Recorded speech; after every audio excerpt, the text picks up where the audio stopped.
Everyone, and welcome back to Virtual Storytime from the Newark Public Library. As always, we are recording this live story stream on land that rightfully belongs to the Lenape Indian tribe, and if you are tuning in from anywhere in our fair city of Newark, New Jersey, it is likely that you are also on land that rightfully belongs to that Indian tribe. I am your host, Mix Alley. That's mix just like mixing bowl, not to be confused with Miss, Ms., Mr., or Mrs., because, as you can see, I'm not a boy. I'm not a girl either. I am a non-binary unicorn. And my storytelling companion is a boy unicorn. Please welcome back Jonathan Van Unicorn. Good afternoon, everyone! How splendid to see you all today. Jonathan, how's your day been? Oh, it's been quite lovely, I must say. Oh, I'm very eager for more stories, though, Mick Sally. Well then, Jonathan, you have come to the right place. We're going to continue with our chapter book this afternoon, Peter Pan by J.M. Barrie. Hook and Peter Pan are going to have a fight today, aren't they? They are indeed, and I am very excited to see how it turns out. We will be finishing Peter Pan in 2 more days. We're going to read 1 more chapter today, 1 more chapter tomorrow, and the final chapter on Friday. Oh my, that's very exciting! I know, I am delighted by it. And finally, we'll close things out with a unicorn dance party. Jonathan, do you want to share an anti-anxiety activity with everyone before we get started? Oh, absolutely. You see, Mick Sally and I learned some ways to address anxiety last week. That means fear or worry. We want to be able to still feel brave and still keep moving and keep doing things when we feel afraid, and so there are a lot of things, as it turns out, that we can do, and Mick Sally and I just want everyone to be able to feel brave and safe and relaxed enough to enjoy the story of Peter Pan today. Beautifully put, Jonathan. Yes, and so one of the things that we've been doing in order to feel safe when we feel anxious is just to take some deep breaths. So let's do that together right now. Are you ready? I'm ready. Oh, good. I think everyone else is too. Are you? Yes. Good. Wonderful. All right. Let's do 4 deep breaths. 1. Breathe in. Hold that breath.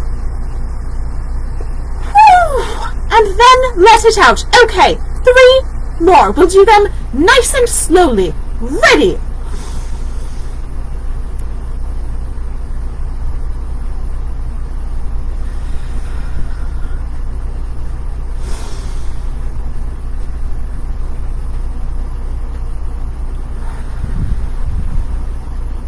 And 1 more.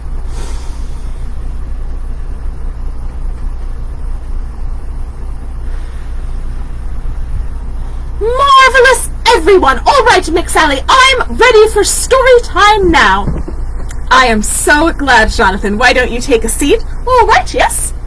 Everyone else get cozy. Jonathan will be here listening with you all the whole time, and he'll be back for our unicorn dance party at the end of the show. All right, so diving right back in to Peter Pan by J.M. Barrie. Where we left off, the Lost Boys and Wendy, John, and Michael were all prisoners on the pirate ship. But we're pretty sure they're going to be okay because Peter Pan has tricked all of the pirates into looking the other way while he snuck onto the ship. He was pretending to be the crocodile Captain Hook is afraid of. That crocodile swallowed a clock, so whenever it's approaching, it sounds like tick, clock, and Peter made that noise.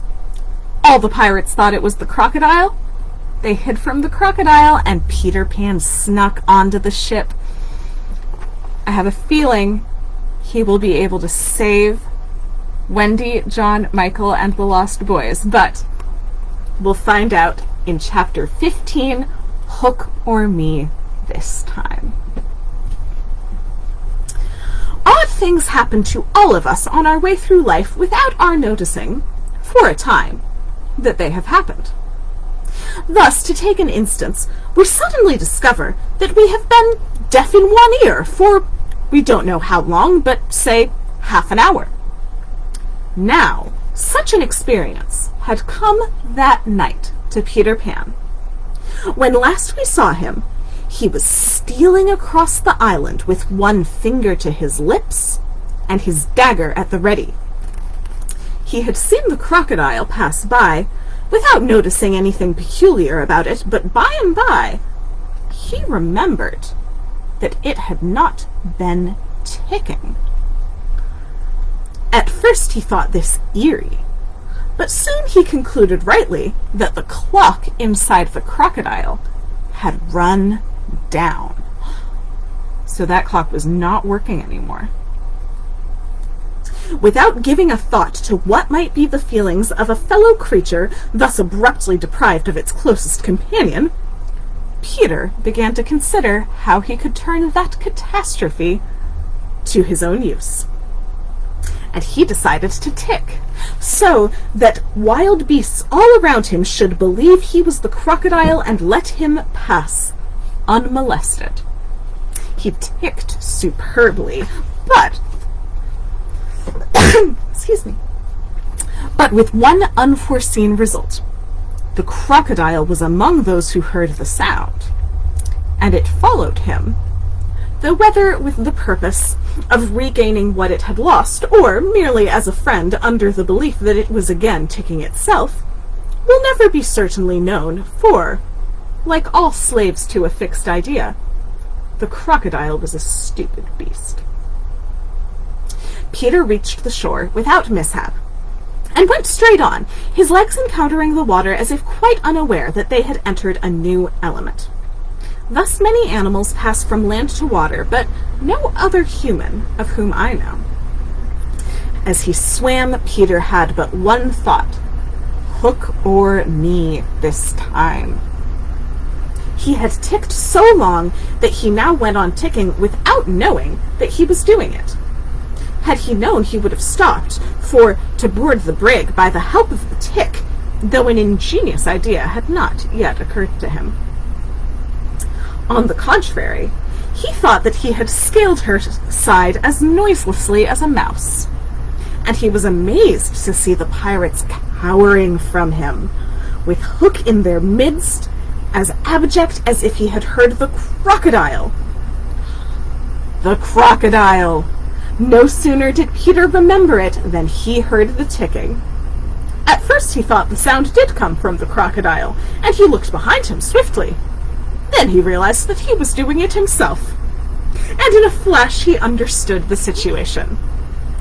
How clever of me, he thought at once, and signed to the boys to break into applause.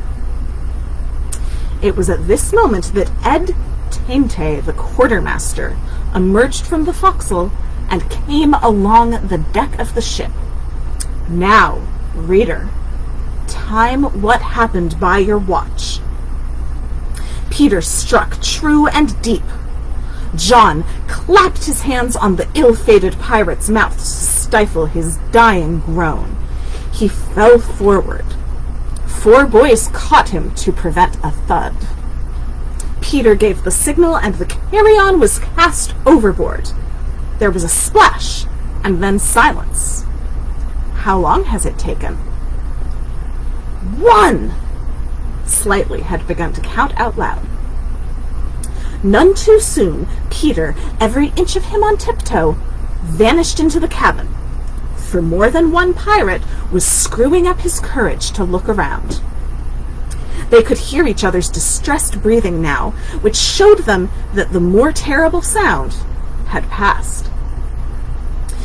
"It's gone, Captain," Smee said, wiping his spectacles. "All still again."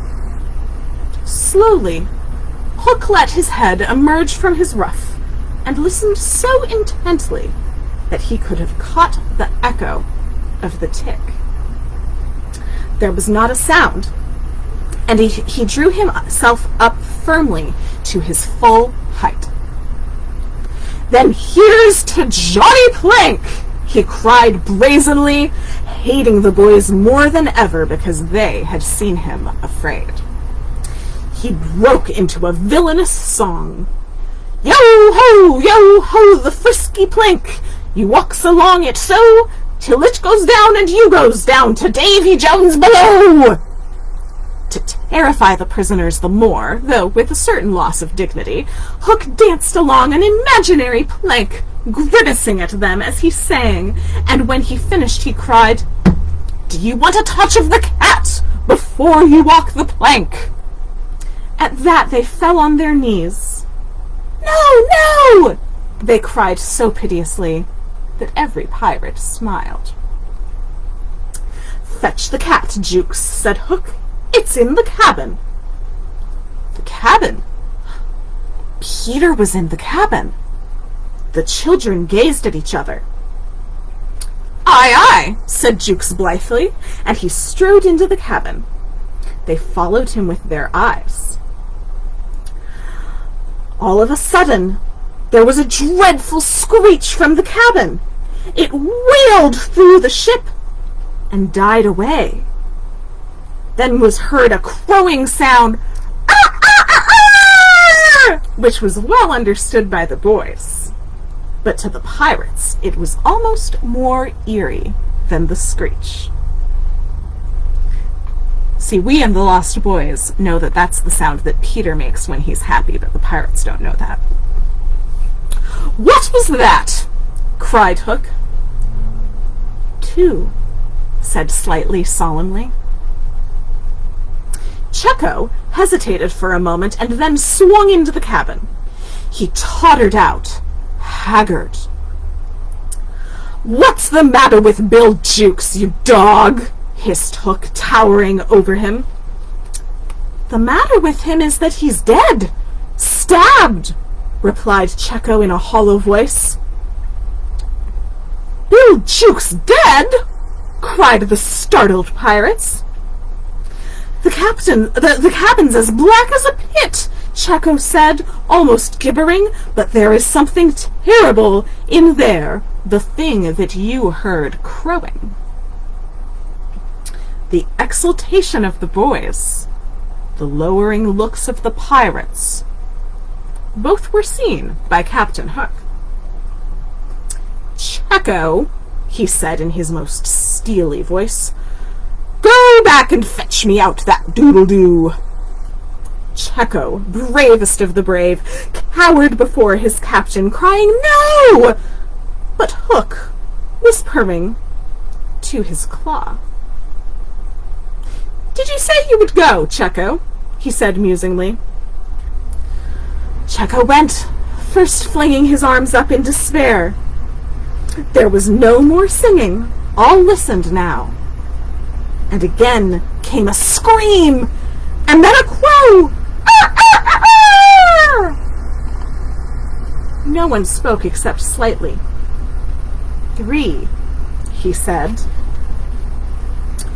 Hook rallied his pirates with a gesture. "Step and odds, fish," he thundered. "Who is to bring me that doodle-doo?" "Wait till Checo comes out," growled Starkey, and the others took up the cry. "I think I heard you volunteer, Starkey," said Captain Hook. "No, by thunder!" Starkey cried. "My Hook thinks you did," said Hook, crossing to him. "I wonder if it would not be advisable, Starkey, to humor my Hook." "I'll swing before I go in there," replied Starkey doggedly. And again he had the support of the other pirates. "Is it mutiny?" asked Hook more pleasantly than ever. "Starkey's the ringleader." "Captain Mercy!" Starkey whimpered, all of a tremble now. Shake hands, Starkey, said Hook, offering his hook. Starkey looked round for help. With a despairing scream, the pirate leapt off of the ship into the sea. He was so scared of both Hook and Peter Pan. He didn't want to deal with either one. 4, said Slightly. Slightly is counting how many pirates have died, and so far, it's 4 of them. And now, Hook asked courteously, did any other gentleman say mutiny? Mutiny is when other people take over a leader, especially the leader of a ship or an army. So Hook is getting his pirates to do whatever he says by saying that if they don't, that's mutiny, and he'll punish them. Seizing a lantern and raising his claw with a menacing gesture, I'll bring out that doodle-doo myself, he said, and sped into the cabin. Then Hook came staggering back out, without the lantern. Something blew out the light, he said a little unsteadily. Something? Echoed Mullins. What of Checo? Demanded Noodler. He's as dead as Jukes, said Hook. His reluctance to return to the cabin impressed them all unfavorably, and the mutinous sounds again broke forth. Pirates are superstitious, and Cookson cried, they do say the surest sign a ship's accursed is when there's one on board more than can be accounted for. I've heard, muttered Mullins, he always boards the pirate craft last. Had he a tail, Captain? They say, said another, looking viciously at Captain Hook, that when he comes, it's in the likeness of the wickedest man aboard. Had he a hook, Captain? Asked Cookson insolently, and one after another took up the cry, the ship is doomed! None of the pirates trust Captain Hook anymore. Things are looking good for Peter Pan. At this, the children could not resist raising a cheer. As Hook swung round on his prisoners, his face lit up again. Lads, he cried to his crew, here's a notion. Open the cabin door and drive them in. Let them fight the doodle-doo for their lives. If they kill him, we're so much the better. If he kills them, we're none the worse. For the last time, the pirates admired Hook, and devotedly they did his bidding. The boys, pretending to struggle, were pushed into the cabin with Peter Pan, and the door closed behind them. Now listen, cried Hook, and all listened, but not one dared to face the door. Yes, one, Wendy. It was neither for a scream nor a crow that she was watching, it was for the reappearance of Peter. She had not long to wait. In the cabin he had found the thing for which he had gone in search, the key that would free the children of their manacles. And now they all stole forth, armed with such weapons as they could find. First signing to them to hide, Peter cut Wendy's bonds, and then nothing could have been easier than for all of them to fly off together. But one thing barred the way. Peter's promise. Hook or me this time. So they could have all snuck away. But instead, Peter stayed to fight with Hook.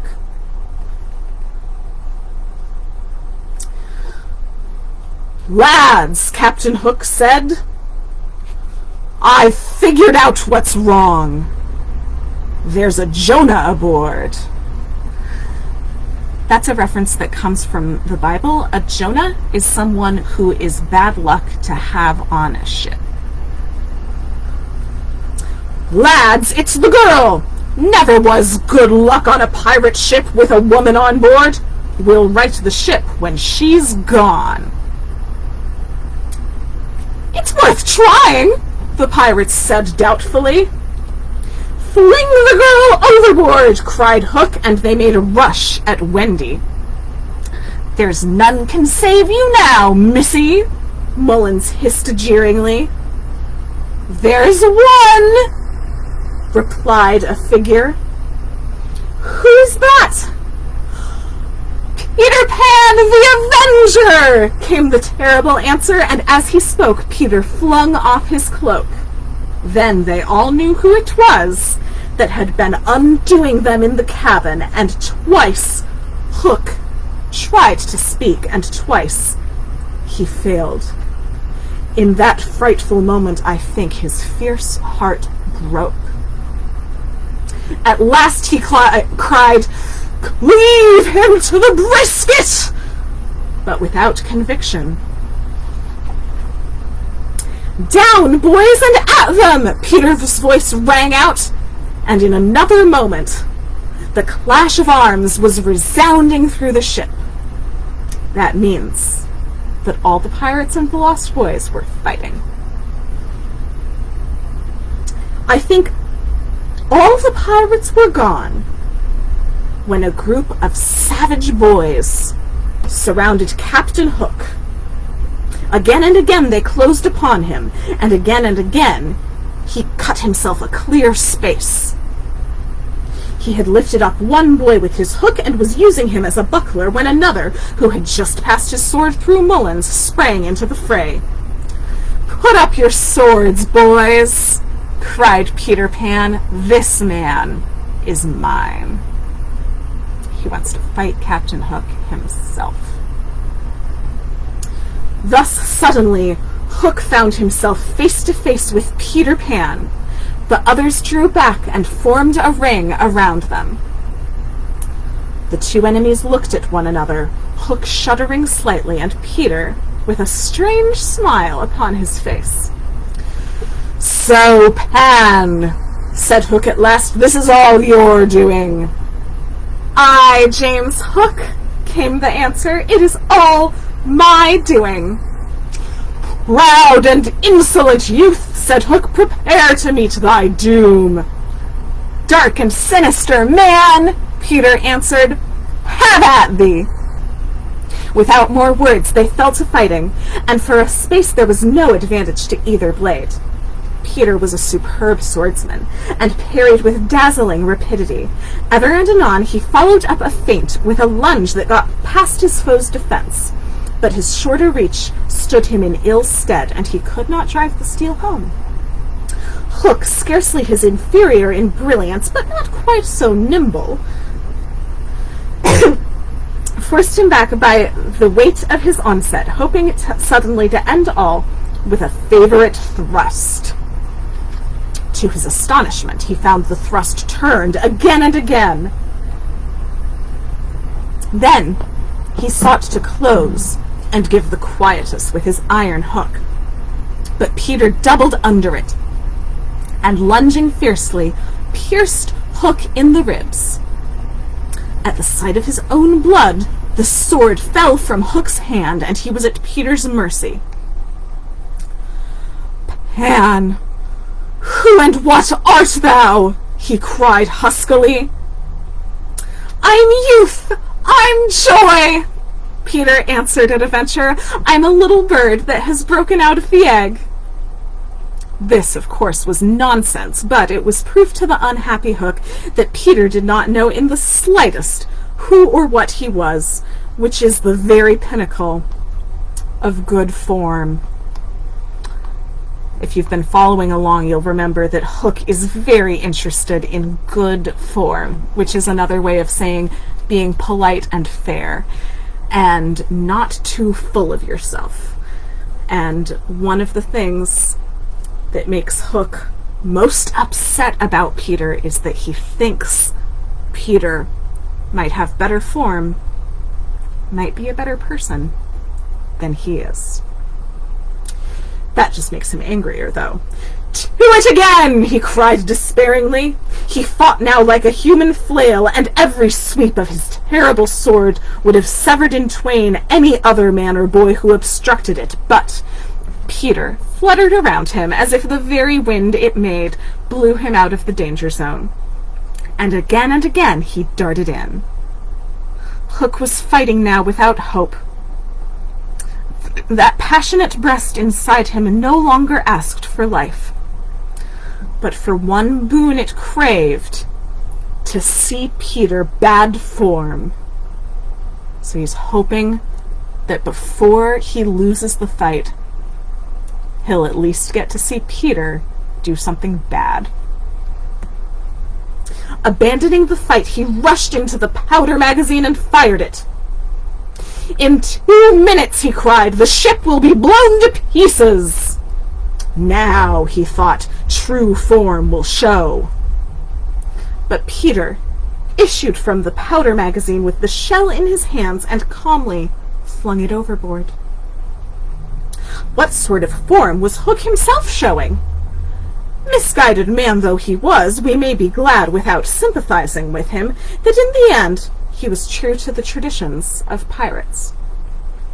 The other boys were flying around him now, flouting, scornful, and as he staggered about the deck, striking at them impotently, his mind was no longer with them. It was slouching in the playing fields of long ago, or being sent up for good, or watching the wall game from a famous wall. And his shoes were right, and his waistcoat was right, and his tie was right, and his socks were right. James Hook, thou not wholly unheroic figure, farewell, for we have come to Hook's last moment. Seeing Peter slowly advancing upon him through the air with dagger poise, he sprang upon the bulwarks to cast himself into the sea. He did not know that the crocodile was waiting for him. For we purposely stopped the clock that this knowledge might be spared him, a little mark of respect from us at the end. He had one last triumph, which I think we need not grudge him. As he stood on the bulwark, looking over his shoulder at Peter gliding through the air, he invited him with a gesture to use his foot. It made Peter kick instead of stab. And it's not polite, it is not good form to kick someone when you're fighting them with a sword. At last Hook got the boon for which he had craved. "Bad form!" he cried jeeringly, and went content to the crocodile. And that is the end of James Hook and almost all of his pirates. Smee, who henceforth wandered about the world in his spectacles, made a precarious living from then on by saying he was the only man that Captain James Hook ever feared. Wendy, of course, had stood by, taking no part in the fight, though watching Peter with glistening eyes, but now that all that was over, she became prominent again. She praised all the lost boys equally, and shuddered delightfully when Michael showed her the place where he had killed one of the pirates, and then she took them into Hook's cabin and pointed to his watch, which was hanging on a nail. It said 1:30 1:30 in the morning, way past bedtime. The lateness of the hour was almost the biggest part of the adventure. She got them to bed in the pirates' bunks pretty quickly, you may be sure. All but Peter, who strutted up and down on the deck until at last he fell asleep. He had one of his bad dreams that night, and cried in his sleep for a long time, and Wendy held him tight. And with that, we have finished reading all about the epic battle between the Lost Boys and the pirates, especially Peter Pan, and Captain Hook. But the book's not quite over, because Wendy, John, Michael, and the Lost Boys still need to get back home to Mr. and Mrs. Darling. And tomorrow afternoon we will read about their journey home. But in the meantime, we are going to close out this afternoon's story time with a unicorn dance party. Thank you so much for joining us for virtual story time today. You can catch me and Jonathan Van Unicorn every day, Monday through Friday at 11 a.m. and again at 2 p.m.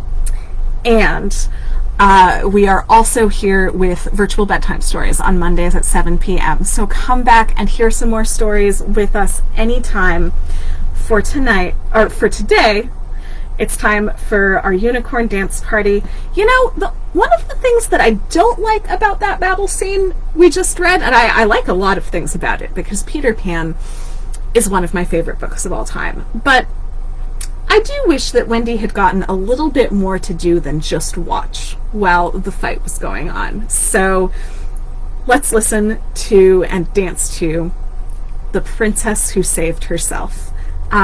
If you were with us this morning, maybe you can think of the young hero, Audrey, who we read about this morning, who participated in the civil rights movement.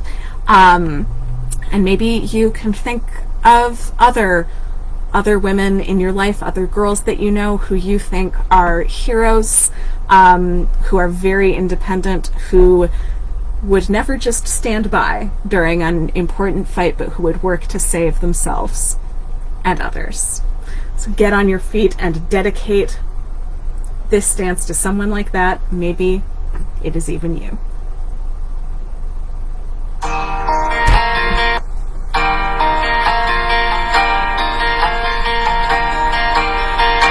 There was a castle by a waterfall with a pink and purple wall and a princess living there.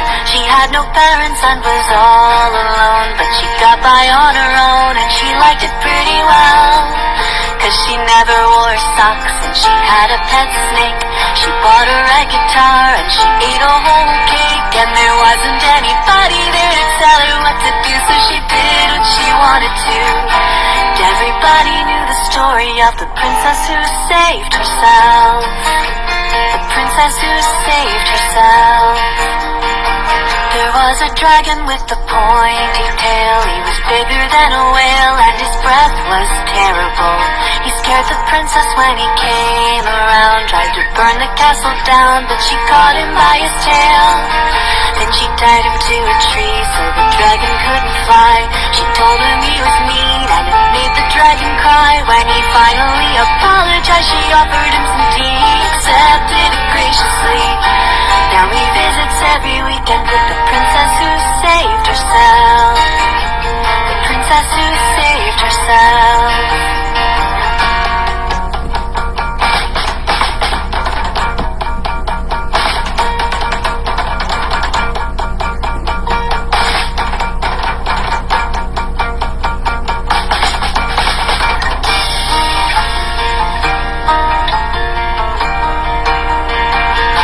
A witch who was an evil queen. She was wrinkled, old and green, and she hated everyone. She saw the princess in her silver gown, put the poison apple down, asked her where she bought her clothes. So they got the witch a dress, put some makeup on her face. They started up a band and the dragon played the bass. Every Saturday they play until their fingertips are sore, mostly math, rock, and cuddlecore. And they call themselves the kingdom of the princess who saved herself. The princess who saved herself. The princess who saved herself. The princess who saved herself.